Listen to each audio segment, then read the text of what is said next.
Sweet Baby Inc. has destroyed yet another video game company. What's going on, guys? Welcome to another episode of Smash JT. The latest victim of Sweet Baby Inc.'s DEI agenda, well, maybe it should be DIE agenda, is Tales of Kenzera. ZAU, the developer of this game, has begun laying off employees. The same developer that you may recognize as the guy saying that, no, sales are fine. Look over there. Stop saying we're not selling the game because it's doing great. Up until the day that they let everyone go. Hit that subscribe, give me a like, and check out SmashJT.com for the full article talking about how Tales of Kenzera ZAU has failed miserably, even though the developer of the game was trying to insinuate that it was doing everything but failing. And he even went on this long rant about how people aren't understanding why the game is good and they need to give it a chance because the world isn't fair and you need to buy this game because of that. Or something along those lines. We are being faced with constant, targeted harassment from people who see diversity as a threat.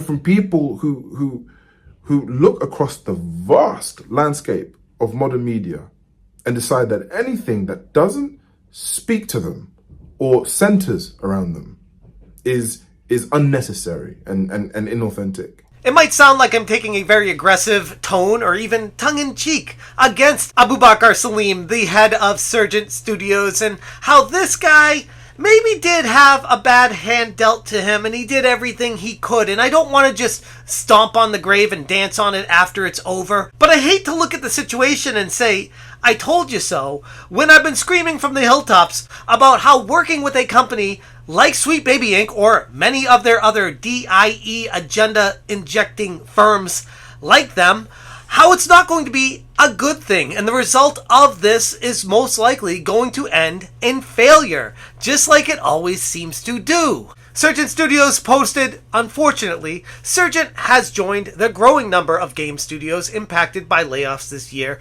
with just over a dozen people affected. It's a difficult time in the games industry, but we remain incredibly proud of our entire team's work on ZAU and the praise it has received from critics and players alike. Our focus now is on supporting those affected, continuing our work on ZAU, and looking to the future with our next creative projects. And I do genuinely wish them well and hope they use this experience as a learning experience as what not to do moving forward. The reason why I had a major issue with Sweet Baby Inc. injected their DEI with this game specifically is because the creator of the game, the head of the development studio, is a dude that wanted to make a game based off of his heritage.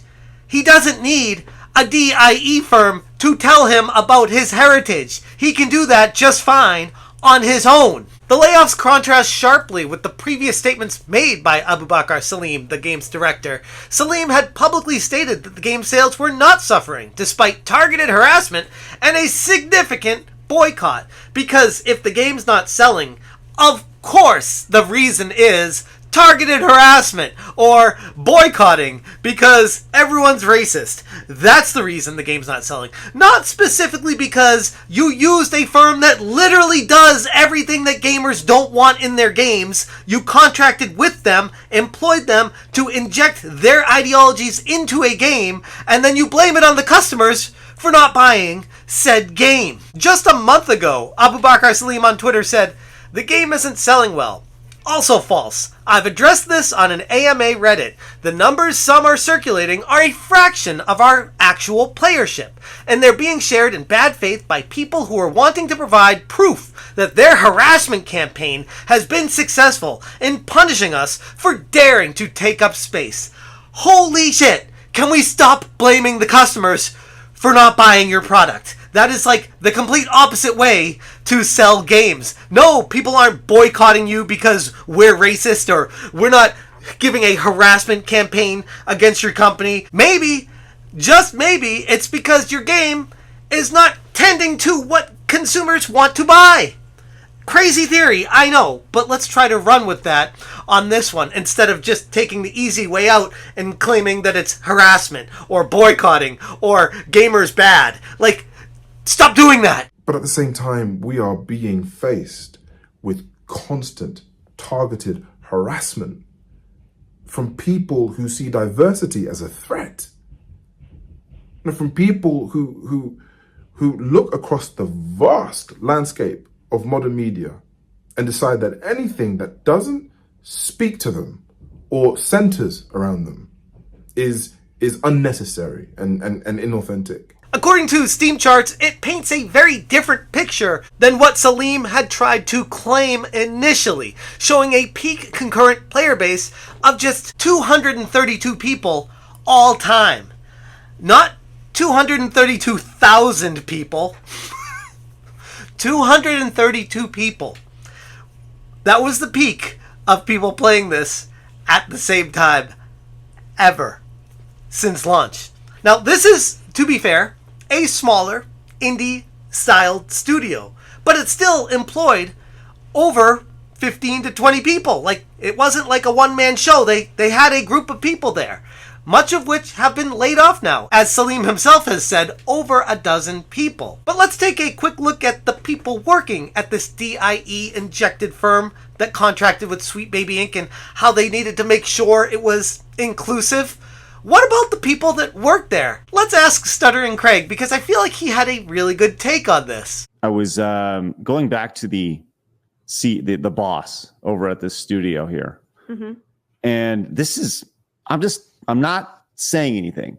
I'm just saying I noticed something just caught my eye. It includes the people that were let go. Chris Tarrant, Ty Johnson, Phil, Joe, Luke, Pete, Jordan, right? These are all the people that he has listed on his timeline. Okay. So I was like, huh. Okay. So I wanted to see who these people were. So I went down the list and I started looking. And I looked at all these people. And just I'm not saying anything, but just give me the theme all these people have in common. White males. Listen, that's you saying it, not me. Okay. I'm just saying Don't be such a bigot, Lady G. What if those are women pretending to be dudes? Every single one of them, every single person was a white guy. It is curious that all of them are white men contracted at a studio headed by a dude that is not, and then contracts with Sweet Baby Inc. to inject DIE into the game.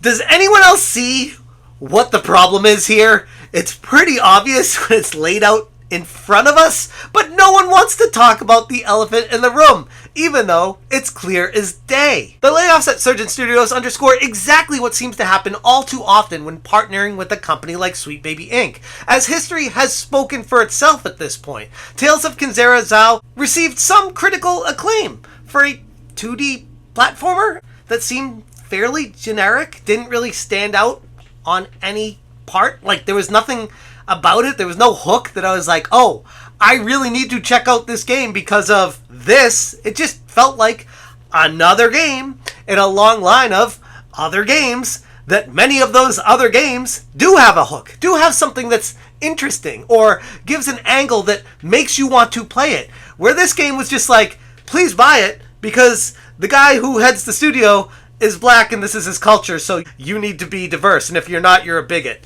Like, that's kind of what it feels like this entire situation boiled down to. It almost feels like in lieu of hiring a talented team that thinks about the hook and what makes a game magical and special and impressive and stand out from the crowd, these developers have just started hiring these DIE firms to say, hey, we're inclusive, we're diverse, you should buy the game because if you're not, you're a bigot. Instead of making a game that appeals to gamers' wants and needs, games that are exciting, entertaining, games that make people want to say, I can't wait to play this game. But instead, it's the lowest common denominator of, no, that's too hard to do, let's go the easy way out and blame the customer. And every single time, it fails! The industry's path forward requires balancing creative innovation with the practicalities of sustaining a business in a highly competitive and often volatile video game market. But one thing always seems to stand out: the relationship between a failed game and a partnership with Sweet Baby Inc. or one of the many related DEI injection firms. It's all too interconnected, as always. And until these companies start reasoning with reality, it's going to keep happening. And oh, by the way, one of the employees at Sweet Baby Inc., Chris Kindred, who tried to contact my old job and get me fired, yeah, I reached out to Sweet Baby Inc. about what they thought about that.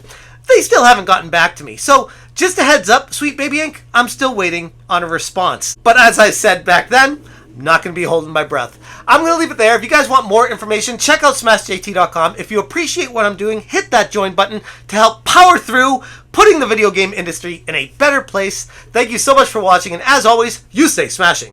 If there are people who aren't like you in a game, I want you to know that that game is still for you. If the characters are a different race or a different gender or a different ideology or a different perspective, that doesn't mean that the game isn't for you. It can still be for you. Smash it,